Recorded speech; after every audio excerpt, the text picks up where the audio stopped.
Okay, update tayo sa BTC at marami akong ipapakita sa inyong picture, no, kasi kahapon ng mga hapon hanggang gabi nagtry na ako ng ng matinding type of focus sa sa trading na itinetesting ko yung yung mga natutunan ko sa impulse wave theory.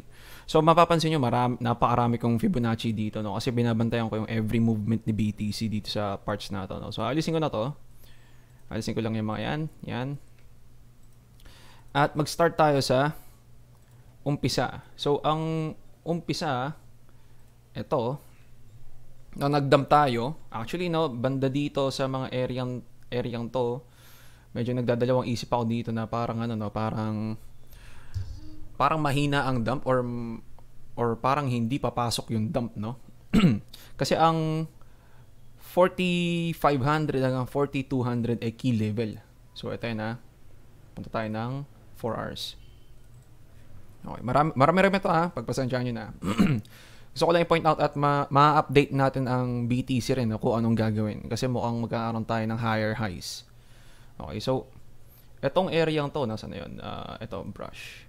Etong area to, napaka-importanting level na ito, no? So, nag-wick down lang tayo dito at nagkaroon tayo ng pump.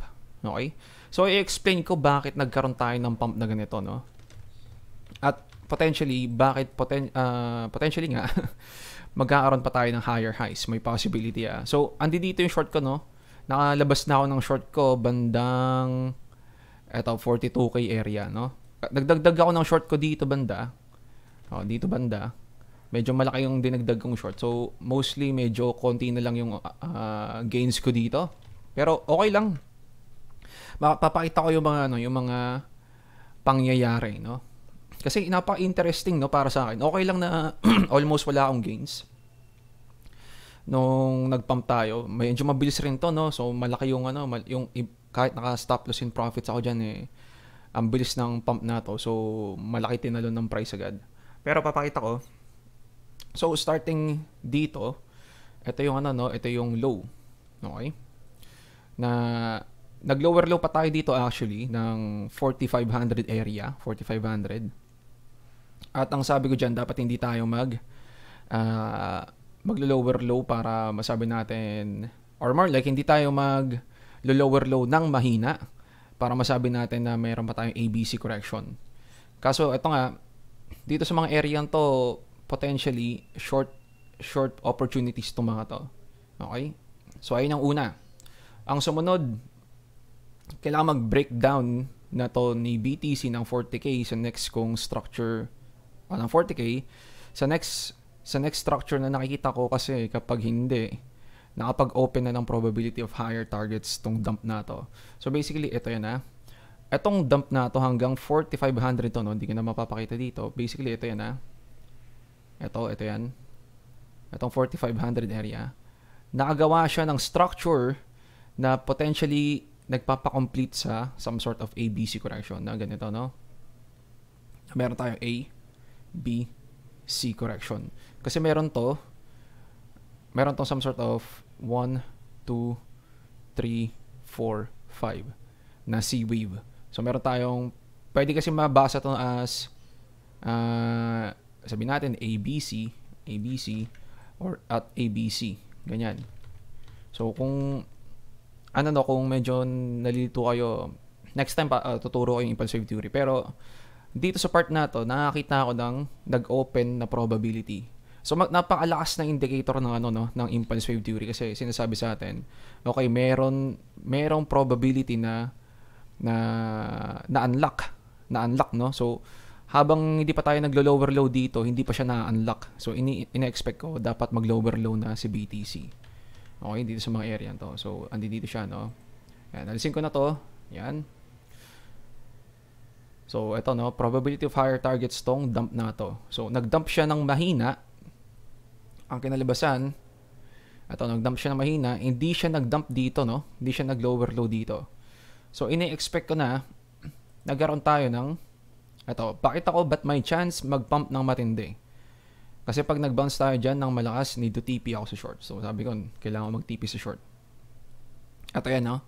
Meron tayo 1, 2, 3, 4, 5. Possible to na pwede natin masabing zigzag correction, A, B, C na ganyan. Or sabihin natin, 3 waves lang to. Pwedeng 3 waves lang to, no? Na 1, 2, 3, A, B, C.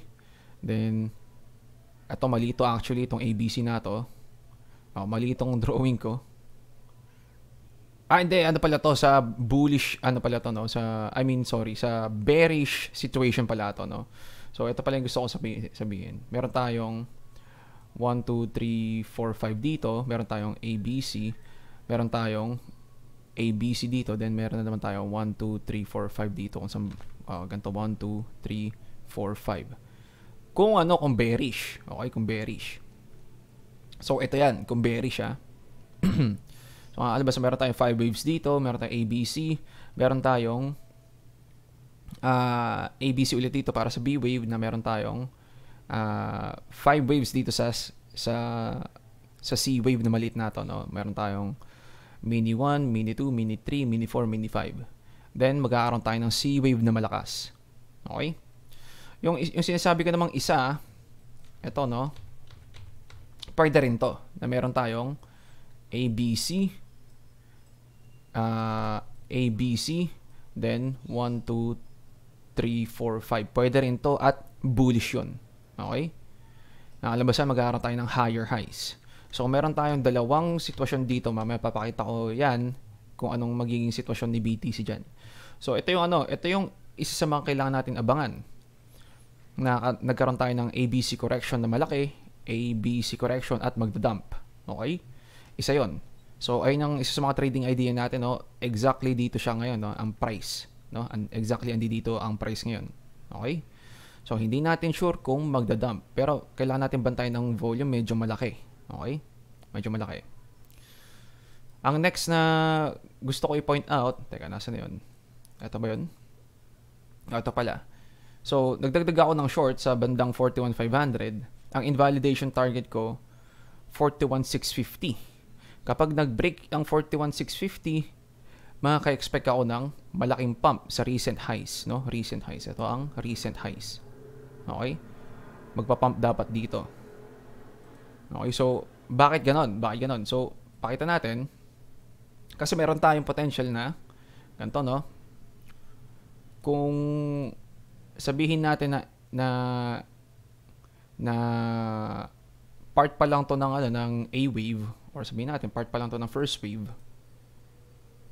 O tama ba to? Teka lang 1, 2, 3, 4, 5. Double check lang natin. So nasa na yun? 41,650. So ito, no? Meron tayong level dito. Level. Okay? Ang one wave, pag na-break, tumataas yung probability na nagkakaroon tayo ng reversal. So, makikita natin kung saan siya nag-wick up dun mismo sa 41,650 area. Ito, no? Ayan, 41,686. Medyo nag-wick up pa nga to actually, no? So, papakita ko yan dito na winick up pa talaga niya, no? Kasi meron tayong potential na A, B, C correction dito, then magdadump dapat. So, nakita ko to, okay, mukhang meron tayong potential C wave. Ito, makikita natin, no? 41,678 pa siya at medyo nag-wick up pa. At dito ko nasabi ko yun, no? So, Monday, 10 p.m., no? So, anong oras yun? 10 p.m. Ito, dito. So, ito, 9:30. 9:30 to, no? Tapos ito, tama ba? Hindi, 21:30 kasi, 21:30, ano yun, no? 21:30, 9:30 pala, sorry. So, 22:30, 10:30 p.m. So, nauna yung message ko, no? Ibig sabihin, ine-expect ko na yung 41,650, no? Dito sa area to, 41,650. Hindi siya actually 41,650 na sakto, pero nag-reject siya. Then, after nun, so, tatanggalin ko na tatanggalin ko na yan. Tatanggalin ko na rin to. Ay, pinakita ko na to, no? Tatanggalin ko na rin to. So, meron ako nakitang isa pa na mukhang meron tayong triangle pattern dito na possible na retest lang to. Possible, Pero ang problema ko dito, yung dump niya dito medyo mahina. Okay? Medyo mahina.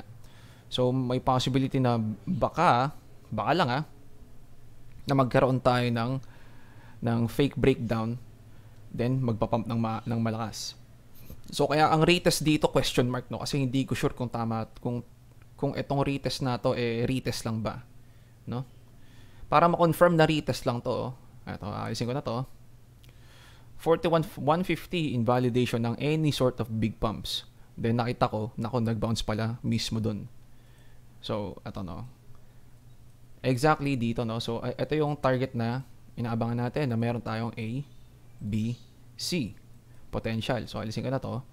Yung 41,650 dito, no. 41,650 dapat hindi ma-break. Makikita natin kung saan tayo tumatambay. Hanggang sa na-break niya, saan siya nagkaroon ng malaking candles. Dito. Okay? So, ulitin ko dito sa part na to, no? Nag-dump tayo. Ang sabi ko dito, 41,150 invalidation ng any sort of big pumps. Ibig sabihin, kailangan ma-breakdown niya ang 41,150. Nasaan siya? Andi dito. 41,145. Ito. 41,172. Hindi siya nag-break. Or baka ano bang pinakatama na ito? Basta baka banda dyan. No? O, yan. Banda dyan. Nag-bounce siya mismo doon. Okay? Medyo kinabahan ako doon. At natulog na ako niyan. Natulog na ako nito. So, ang sumunod, kaagising ko lang, nakita ko na to. So, ayun ang pinapakita doon sa mga message ko doon sa group chat namin ng mga tropa ko, no? Na meron tayong dump invalidation. Ito. Na kapag lumagpas tayo sa 41,650 area, magpa-pump. Kapag lumagpas tayo sa 41,150 area, magda-dump. Okay? So, ibig sabihin, nasa part tayo na, okay, ano ba gagawin ni BTC? Ibe-break ba o ibe-breakdown? Okay, tingnan natin yung susunod. Okay, ito na pala. So, ito na yung last kong basically parang practice ng kasi lahat ng calls ko dito, no, puro perfect calls kung saan siya magba-bounce, saan siya magre-reject, saan siya magkakaroon ng invalidation. So, ito yung invalidation level dito, nag-bounce. Ibig sabihin, valid pa na mayroon pang pump. Dito sa area to, na-break niya ang 41,650 area, valid na nagkaroon ng pump. No? Ito, nagkaroon ng pump. Makita natin yung maraming times na tumatambay dito sa taas. Okay? So, alisin ko na to. Alisin ko na rin to. At ito na ang panibagong structure na gagawin ni BTC. So, in case na, ganito ang mabalik na tayo ng 4 hours, sabihin natin. Alisin natin to. So, parang part 2 ng progress ko sa trading. Parang part 2 lang, pero at the same time, na rin to, update na rin to. So, ang kakalabasan, meron tayong ABC, at meron tayong 5 waves dito na C wave. 1, 2, 3, 3, 4, 5. Ganyan ang kakalabasan. So, kapag ganito ang nangyari, meron tayong may expect na potential pump na higher highs. Okay? Ang kakalabasan, ang targets nito, teka lang So, kung kung fifth wave to, kasi pwede maging fifth wave to, no? Ang itsura niyan ganito. Yan. Na meron tayong 1, 2, 3, 4, at 5 na higher targets. Okay? So, ano pa ba? Ito rin yung isa naman. Kapag in case na C-wave lang to, so yung pinapakita ko kanina, no, na kung hindi ganyan ang bilang, na ganito ang bilang dapat, na 1, 2, 3, 4, 5, then, ito yung first wave ng dump, ABC, ABC na 1, 2, 3, 4, 5, tapos ito ang final C wave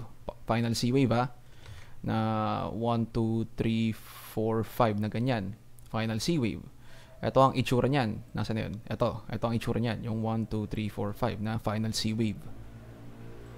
Okay?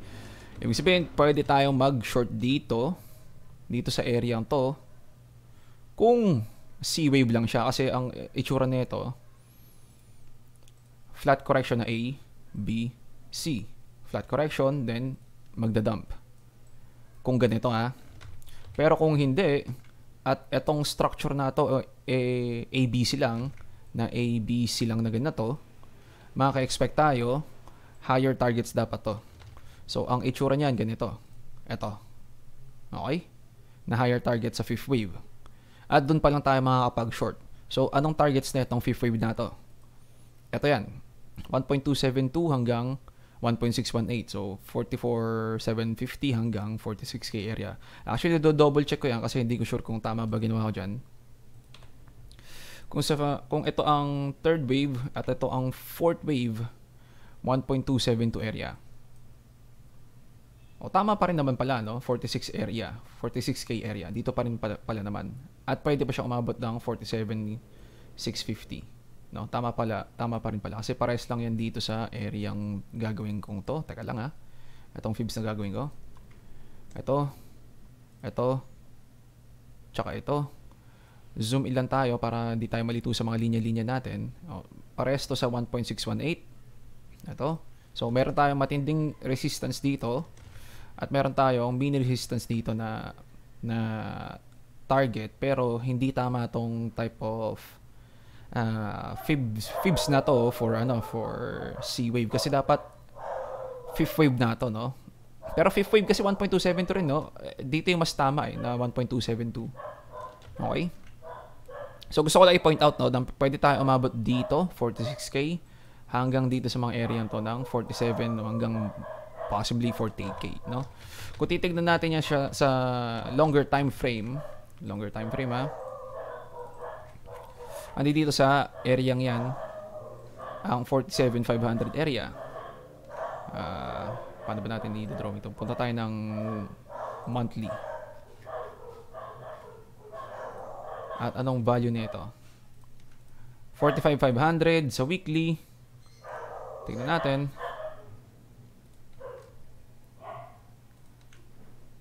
Banda dito sa 46,800, no? So, meron pa ditong isa pa, no? Yung maliit na week na lang na to, 48K na yan, no? So, basically, ando dun siya sa area na kung saan siya pwede mag-reject ng malakas. No? Mag-reject ng malakas dito. Okay? So, ando dun yung idea. So, sa ngayon, ang projection natin, pwedeng ganito. Aabot tayo ng mga bandang higher highs na ito. Higher highs. O kaya ganito, na kapag C-wave lang to dapat magdadrop na malakas.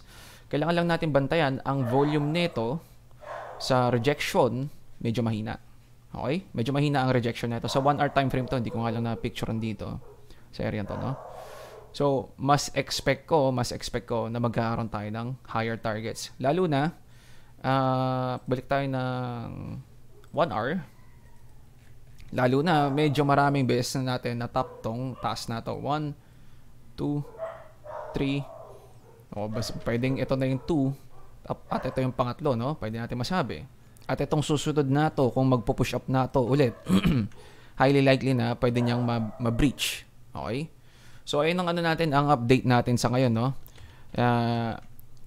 Napakaganda ng impulse wave theory. Para siyang sa computer coding if-else statement. Na kapag, kunwari, ito, no? Nasaan na yun? Nawala ako na yung, nabura ko na yung, na-close ko na isa kong drawing basta dito sa bandang area ngayon, no? Na meron tayong ABC potential. Kapag nag-break dito, sabihin natin, if higher than 41,650 or if 41,650 is breached, pump, else dump. Dito naman sa area to, if 41,150 is breached, dump, else pump ang kakalabasan. So, ibig sabihin kapag na-break niya to, magda-dump. Pag hindi, magpa-pump. Dito rin, kapag nag-reject dito or more like hindi niya na-break to, magda-dump. No, nag-dump naman siya pero meron pa tayo isa pang invalidation level dito. Kapag hindi naman, o kapag na-break naman niya, magpa-pump, no? So, napakaganda ng impulse wave theory. Almost perfect sa lahat ng calls ko sa gabing yon kahapon. So, ang kulang ko na lang siguro, masasabi ko, no? Actually, kailangan ko pa rin i-practice to, no? Kailangan ko pa rin practicein tong type of ganitong klaseng trading kasi medyo may pagka first time ko tinry ng matindi yung impulsive theory sa shorter time frame, no? Unexpectedly napakalakas ng indication ng impulsive theory, no? Na nakikita ko san exactly anong levels, anong prices siya magre-reject, or basically hindi magre-reject or magsusupport, no? Kung saan siya banda magkakaroon ng decision point, no? So etong dalawang to, no, decision point tong nasa na yun, 41,150, etong 41,650 decision point din yan. No, mapapansin din naman natin nasa resistance siya, no? Kung support resistance ang pag-uusapan, ganito lang naman yan, no? Pero kapag impulsive theory kasi pinpoint accuracy almost, kasi yung rules niya almost absolute. Okay? So ang kailangan ko, isa sa mga kailangan kong pag-aralan pa rin hanggang ngayon, emotional control pa rin, no? So for example, no, natulog ako at nagising ako ng 4 AM. So natulog ako ng mga bandang 12 AM. Nagising ako ng mga bandang 4 AM. Nakita ko malapit na sa stop loss ko, stop loss in profits. So ang ginawa ko dito, medyo hindi ako nag-isip, no? Medyo bagong gising na kulang pa sa tulog. Ang ginawa ko, nag-short pa rin ako dito, no? Nag-short pa rin ako dito nang wala ng TA, no? Sinasabi ko na sa sarili ko, oh shit, revenge trade to. Kailangan ko na tumigil. Pero hindi ko mapigilan yung sarili ko, no? So kinakalabasan yung short ko dito parang wala lang rin. Nagkaroon lang rin ako ng break even. Ang kinalabasan, actually nawalan pa ako ng mga katiting na dollars, no? Nawalan ako ng katiting, tapos tsaka lang akong tumigil nung nawala ko na yung gains ko. So ayun na lang ang kailangan kong pag-aralan talaga, no? Emotional control. Kasi kapag yung once na gumagalaw na yung market at medyo kinaabahan kasi ginagawa niya, na nagkakaroon ka ng some sort of impulses. Ayun ang tinatawag na impulsive theory, no?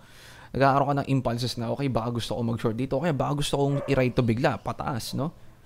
Ito ang impulse, no? Or ganito, no? Mga impulse, ganyan. Or ito, basically, impulse. Ang mga tao makikita, left out, fear of missing out, mafo-FOMO, bibili.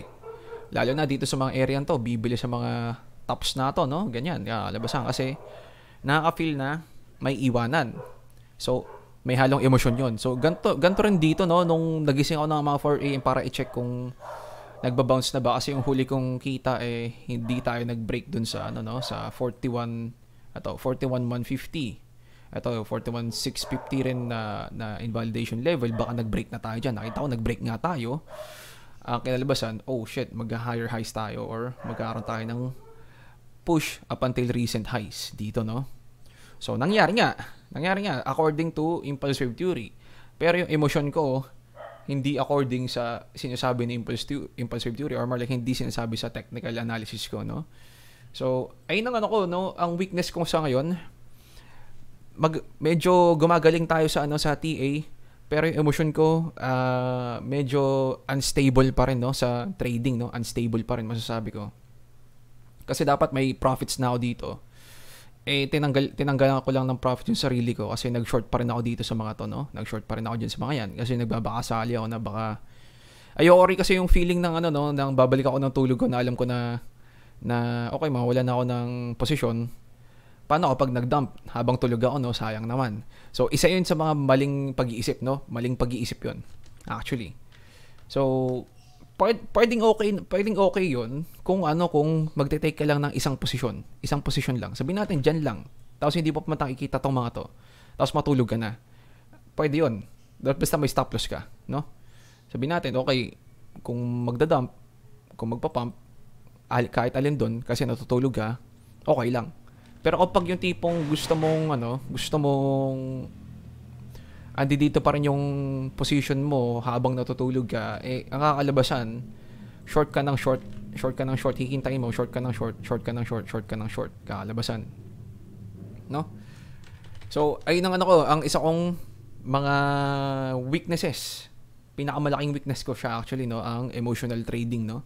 So medyo may pagka-revenge trade. Sabi ko na sa sarili ko, revenge trade tong ginagawa ko. Ba't ko pa rin ba? At yun, exactly dun habang nagte-trade ako ng short, no. Na revenge trade tong ginagawa ko, bakit pa rin ako nagte-take ng trades, no. So medyo buti di ako na zero, no. Buti di ako na zero. At ako lang, may napaka-onting control na lang natira at doon pa lang ako nakatigil, no. So ganun din yung problema ko dito, no, yung emotional trading, na alam kong meron tayong lower highs, lower lows. Ito, no, yan dito sa area to. Yung sinabi kong nawalan ako ng almost house and lot dito na type of pera dito, no. Long ako ng long dito, long ako ng long dito, long ako ng long dito, no. Then nagdump, nakalabasan. So ganun lang masasabi ko, kahit perfect natin makol ang targets, kahit perfect natin masabi natin, okay, expert ka na sa impulse theory, wala ka lang kailangan alamin. Mali yun. Ang pinaka-importante, masasabi ko, emotions, no? Kasi kahit yung basic trading, no? Kahit basic trading na ganyan, support resistance, tapos meron kang nakikitang resistance dito, sabihin natin, resistance dyan, or meron na nakikitang resistance dito. Kapag hindi ka marunong mag-take profit dito, nag-short ka, hindi ka marunong mag-take profit dito sa mga area to, or sabihin natin, magbe-breakout siya, short ka pa rin ng short dito, tapos sabihin mo, mapapaisip ka, baka week up lang, mag-short ka na naman dito. No? Baka week up lang, mag-short ka na naman dito sa mga area to, week up lang kasi ang iniisip mo, tapos, baka dito na isunod, no? Mag-short ka ulit dyan. Baka dito na isunod, mag-short ka ulit dyan. Baka dito na isunod, mag-short ka ulit dyan. Hanggang sa makarating ka dito sa part na to. Mag-short ka na naman. So, yung structure na kung saan malalakas ang support, dito yung malalakas sa support. Andito yung malalakas sa resistance. So, bakit ka dito sa mga area to mag-short? So, isa yun sa isa yun sa mga kailangan natin isipin. No? So, parang ako, no, ang dami kong na-call na almost perfect to the dollar accuracy dito, pero nawalan pa rin ako ng pera kasi ando doon ang emotion, no. So kailangan maaral ko 'yun, no. So ayun lang siguro ang ma-update ko. Ito lang ang babantayan natin kung ito C wave na ba to or mag-higher high tayo ng fifth wave, no. So dalawa, no, di natin sure. Kailangan natin tandaan, medyo maraming beses tayo nakapag top dito sa area to. So meron tayong some sort of range, no? May some sort of range tayo. Sa basic trading, kapag nasa itaas tayo ng range, bearish. Kapag nasa ilalim tayo ng range, bullish. Okay, so pwedeng short opportunity to, no? Andito naman yan, no? Na meron na tayong completion ng potential ABC correction, then magda-dump. Pero makikita natin yung volume ng dump, medyo mahina. Okay? So, i-take nyo yung risk kung gusto nyo, pero kailangan tandaan nyo, medyo mababa ang volume. Okay? So, sana nakatulong yun, no, yung etong TA natin na to, at yung experience ko kahapon hanggang kaninang 4 AM na may emotional trade ako, na nagre-revenge trade ako, at mismo sinasabi ko sa sarili ko na revenge trade tong ginagawa ko, ba't pa rin ako nag-short, no? Nakalabasan. Kahit may profits na ako, nire-revenge trade ko, no? Wala naman dapat i-revenge trade doon. Gusto ko lang kasi talaga magkaroon ng posisyon habang tulog ako, no? So, nakalabasan, nadadala ako ng emosyon. So, ayun lang siguro update natin. Sana wag kayong maging ako in terms of emotion, pero yun nga, kung kaya nyo magpag-aralan yung emotional trading na matanggal yun, mas maganda, no? Kasi kapag nag-sink yung yung hindi sink in na yung parang na-absorb mo, more like kapag sumabay ang magandang TA mo at yung matibay mong emosyon, matibay mong mentality, at magkakaroon ng profits, most likely ang higher probability, no? Unlike sa akin na maganda yung TA dito, pero yung emotion hindi maganda. So parang kang nagbe-break ng rules, parang Para ang criminal kumbaga in terms of technical analysis. Criminal ka ng technical analysis kasi binibigay sa yung yung rules na kailangan mo sundin or yung mga policy na kailangan mo sundin para magkaroon ka ng pera, pero binibreak ko yung rules kong yon. Kinakalibasan, nawawala na ako ng pera dahil nga sa emosyon, no? So, ayun, sa group update natin, Ingas Trades at GG's Boys.